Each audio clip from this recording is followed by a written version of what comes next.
మహిళల కోసం central bank of India ఇప్పుడు మీకు అందిస్తోంది గృహ రుణం. అతి తక్కువ వడ్డీ రేట్లకే ప్రత్యేక సెంటు గృహలక్ష్మి. పూర్తి వివరాలకు వెంటనే సంప్రదించండి 18003030. రాజమండ్రి రూరల్లో ఈ రోజు అయితే పలు సేవా కార్యక్రమాల్లో ఎవరైతే ఎన్టీఆర్ ట్రస్టీ ఎవరైతే ఉన్నారో నారా భువనేశ్వరి కార్యక్రమాలు జరిగాయి. ప్రస్తుతం రాజమండ్రి రూరల్లో ఎటువంటి కార్యక్రమాలు మాట్లాడేందుకు గోరెంట్ల బుచ్చి చౌదరి గారు ఉన్నారు. మాట్లాడదాం. సార్ చెప్పండి, ఈ రోజు నారా భువనేశ్వరి చేతుల మీదుగా ఏ కార్యక్రమాలు ఇక్కడ జరుగుతాయి? ఎన్టీఆర్ ట్రస్ట్ అనేక సేవా రంగాల్లో ముందుకెళ్తోంది. భారతదేశంలో ఏ రాజకీయ పార్టీ కూడా చేయని విధంగా సర్వీస్ మోటివ్లో వెళ్తుంది. విద్యా వైద్యం విషయంలో కానీ బాధితులకు సహాయం అందించడంలో కానీ భారీగా చేస్తుంది. ఒక బస్తధారకం క్యాన్సర్ ఇన్స్టిట్యూట్ కావచ్చు, మోడల్ స్కూల్స్ కావచ్చు, ఎన్టీఆర్ ట్రస్ట్ ద్వారా సేవలు కానీ, బ్లడ్ బ్యాంకులు కానీ పేదలకి తక్కువ ధరలో రక్తం అందించే కార్యక్రమం అమలు చేస్తూ ఉంది. ఇవాళ దాతల ఔదార్యంతో పాటు పార్టీ కూడా తన ఫండ్స్లో నుంచి ఖర్చు పెడుతుంది. జాతీయ పార్టీలు కానీ ఏ పార్టీ చేయని విధంగా భారతదేశంలో ఇంత సర్వీస్ చేసేది ఒక తెలుగుదేశం మాత్రమే. ఎన్టీఆర్ ట్రస్ట్ భువనేశ్వర్ గారి సారథ్యంలో చంద్రబాబు గారి ఆదేశాల ప్రకారం నడుస్తూ ఉంది. ఈ రోజున రాజమహేంద్రవరంలో గోరంట్ల శాంతారాం ఫౌండేషన్ తరఫున సహకారంతో NTR trust blood bank open చేసింది. ఇది 4వ బ్లడ్ బ్యాంక్ రాష్ట్రంలో. ఇక్కడ వైద్య పరీక్షలు చేయడమే కాక మంచి రక్త పరీక్షలు చేయటమే కాదు, రక్త పరీక్షల్లో మార్పులు చేర్పులు ఉన్నాయి, ఇతరత్ర ఉపయోగపడే కూడా సర్వే చేసే రిపోర్ట్ ఉంది. రీసెర్చ్ కేంద్రంగా రాజమండ్రి కేంద్రం ఏర్పాటు చేశారు. చాలా మంచి అధునాతమైన పరికరాలను కూడా సమకూర్చుకున్నారు. దానికి వచ్చారు. అలాగే మెడికల్ క్యాంప్ కూడా ఇవాళ ఆమె వచ్చిన సందర్భంగా మెడికల్ క్యాంప్ పెట్టాం. ఒకటి, ఈ సంస్థ కరువు కాటకాలున్న వరదలు వచ్చిన బాధితులు ఆదుకోవడంలో ముందుంటుంది. నేను మొదటి నుంచి రామారావు గారి ఆశయాలు ఏదైతే పేద ప్రజలే నా దేవుళ్ళు అనుకున్న దాని నిర్ధారణ ప్రకారం ఆమె సారథ్యంలో ఇవాళ పేద ప్రజల సంక్షేమం కోసం, బాధితులను ఆదుకోవడం కోసం, వైద్య సేవలు అందించడం కోసం, విద్యార్థులకు పేద విద్యార్థులు చదువు చెప్పించడం కోసం కృషి చేస్తుంది. ఇవాళ కోట్లాది రూపాయలు పేద ప్రజల కోసం వెచ్చిస్తుంది తన ఎన్టీఆర్ ట్రస్ట్ తరఫున.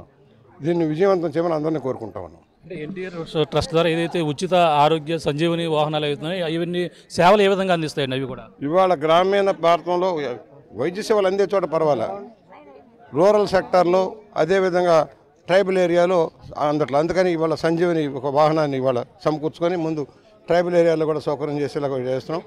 అలాగే జిఎస్ఆర్ ఫౌండేషన్ తరఫున ఒక అంబులెన్స్ కూడా తయారు చేసి ఇచ్చాం. కొంత భారం జిఎస్ఆర్ ట్రస్ట్ భరిస్తుంది. వెంకటలక్ష్మి గారి సారథ్యంలో, డాక్టర్ రవిరామ్ గారి సారథ్యంలో. ఇది నగరంలోనే కాదు, దూర ప్రాంతం వాళ్ళు కూడా అందుబాటులో తేవటం. వైద్యం డాక్టర్లు వెళ్తారు, టీం వెళ్తుంది, పరీక్షలు చేస్తారు, మందులు కూడా ఇచ్చే కార్యక్రమం అమలు చేసేదానికి ప్రతి జిల్లాలో ప్రతి మారుమూల ప్రాంతంలో కూడా వాహనాలు పెట్టడం లక్ష్యం ఉంది. అలాగే జల మిషన్ కూడా ఇవాళ ₹2కి 20 లీటర్లు ఇచ్చే కార్యక్రమానికి ఎన్టీఆర్ ట్రస్ట్ కూడా సహకారం అందిస్తుంది. దాన్ని కూడా అమలు చేసి శుద్ధి చేసిన మంచినీరు ఇచ్చే కార్యక్రమం కూడా అమలు చేయబోతుంది. లడ్డు వివాదం ఏమి చూడాలి? రాష్ట్ర వ్యాప్త రాజకీయాలంతా కూడా తిరుమల లడ్డు ప్రసాదం అపవిత్రమైందంటూ జరుగుతున్నటువంటి వాదనలు ఏ విధంగా చూడాలి? 2 నెలల్లోనే మార్పు కనబడతా ఉంది. లడ్డు తిన్నవాళ్ళు అంటున్నారు, ఇదే లడ్డు అంటే, ఇదేనా లడ్డు అంటే, ఇలా ఉండాలి కదా, ఇంత సుగంధభరితంగా ఉంది, ఇంత టేస్ట్గా ఉంది, ఆగమ శాస్త్రాల ప్రకారం చేస్తున్నారు. మరి 5 ఏళ్ళు ఎందుకు ఏమైపోయింది లడ్డు? అదే కదా వివాదం అంతా, అదే కదా. ఇవాళ తిరుపతి వెళ్ళిన వాళ్ళకంతా మార్పు కనపడుతుంది, తిరుమల వెళ్ళిన వాళ్ళకి మార్పు కనపడుతుంది, ఒక పవిత్రత కనపడుతూ ఉంది, ఒక కాన్సెప్ట్ కనపడుతుంది, ఒక నీతివంతమైన విధానం కనపడుతుంది. అరాచక ఆటవిక విధానాలు తిరుపతిలో కూడా చోటు చేసుకునే విధానం, దోపిడీ, కొనుగోలులో దోపిడీ, తిరుపతి ఆస్తుల్లో దోపిడీ, వారికి ఎవరికైనా దర్శన టికెట్లో దోపిడీ, ఇలా చేశారు. ఇవాళ అంత సిస్టమేటిక్ మారిపోయింది. మంచి శ్యామలరావు గారు లాంటి అధికారిని, వెంకయ్య గారు లాంటి అధికారులు వేసి కాన్సెప్ట్ తీసుకున్నారు. దాని ప్రకారం తిరుమలలో పవిత్రతను కాపాడేలాగా, ఆగమ శాస్త్రాల ప్రకారం కార్యక్రమాలు నడిచేలాగా, భక్తులందరికీ సౌకర్యం కలిగించేలాంటి కార్యక్రమం. ఎందుకంటే భారతదేశంలో కాదు, ప్రపంచవ్యాప్తంగా ఆరాధ్యదేవి వెంకటేశ్వరుడు. అన్ని మతాల వారు గౌరవించేది. దుర్మార్గుడు ఏంటంటే మత మార్పిడికి తెచ్చిన వాడు కనీస గౌరవిద్దామని ఆలోచన లేకపోవడం. ఇవాళ సీజే గారు వెళ్ళారు, చంద్రచూడ్ గారు డిక్లరేషన్ ఇప్పించారు. ఆయన మనుషులు ఎవరైతే ఆ మతం కాని వాళ్ళు డిక్లరేషన్ ఇచ్చి దర్శనం చేసుకున్నారు. నీకేంటి జబ్బు? నువ్వెందుకు డిక్లరేషను? నీ భార్య ఏమో చర్చికి వెళ్తుంది, నువ్వు చర్చి బైబిల్ చదువుతావు. వెళ్ళొద్దన్నాం. ఏ మతం వాళ్ళది, అన్ని మతాలను గౌరవిస్తాం. చర్చిని గౌరవిస్తాం, బైబిల్ని గౌరవిస్తాం, ముస్లింలను గౌరవిస్తాం, అందరిని గౌరవిస్తాం. మతం తీసుకోవడంలో తప్పులేదు, కానీ ఏ మతానికి మతం గౌరవించాలి. ముస్లింలను ఎలా గౌరవిస్తామో, బైబిల్ని ఎలా గౌరవిస్తామో, క్రైస్తవుల్ని, ఖురాన్ని ఎలా గౌరవిస్తామో, హిందూ ధర్మాన్ని కూడా అలా గౌరవించాలి. ఆ గౌరవం చేతగానే ఊరుకోవాలి. నువ్వు ఎవరినేసావు? అసలు మా పరమతస్తుని ట్రస్ట్ బోర్డు చైర్మన్గా చేస్తే ఏముంటుంది అక్కడ? నమ్మకం లేనివాడు, వెంకటేశ్వర నమ్మకం లేడు, విశ్వాసం లేడు, ఆ మతం మీద నమ్మకం, హిందూ ధర్మం మీద నమ్మకం లేనని లేచావు. అందువల్ల అపవిత్రమైంది. ఇవాళ లడ్డు ఒకటే కాదు, అది జరిగిన అరాచకాలన్నిటి మీద, రాష్ట్ర వ్యాప్తంగా జరిగిన అరాచకాల మీద సిట్లు వేశారు, విచారణ జరుగుతున్నాయి. ఆ సిట్టుని వాస్తవాలు కూడా తెలుస్తుంది.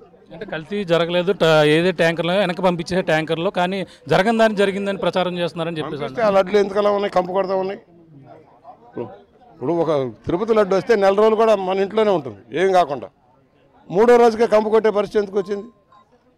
ఇవాళ 800-900 రూపాయలు నెయ్యి నీకు 300కి ఎలా సప్లై చేస్తాడండి? ఏం కలపకుంటే కల్తీ చేయకపోతే సప్లై చేస్తాడా? ఇవాళ హిందువులే కాదు అందరూ తినే ప్రసాదం తీసుకునేవాళ్ళు. మనం తెస్తే క్రైస్తవులు కానీ ముస్లింలు కానీ ప్రసాదం అది. ఇప్పుడు మనం చర్చికి వెళ్తే ఎలా గౌరవిస్తాము, చర్చిలో ప్రసాదం ఇస్తే తీసుకుంటాం, మసీద్కి వెళ్తే వాళ్ళు గౌరవిస్తే తీసుకుంటాం, అలాగే హిందువులు పెట్టినా తీసుకుంటారు ఎవరైనా. అలాంటి దాన్ని కూడా అపవిత్రం చేశారు.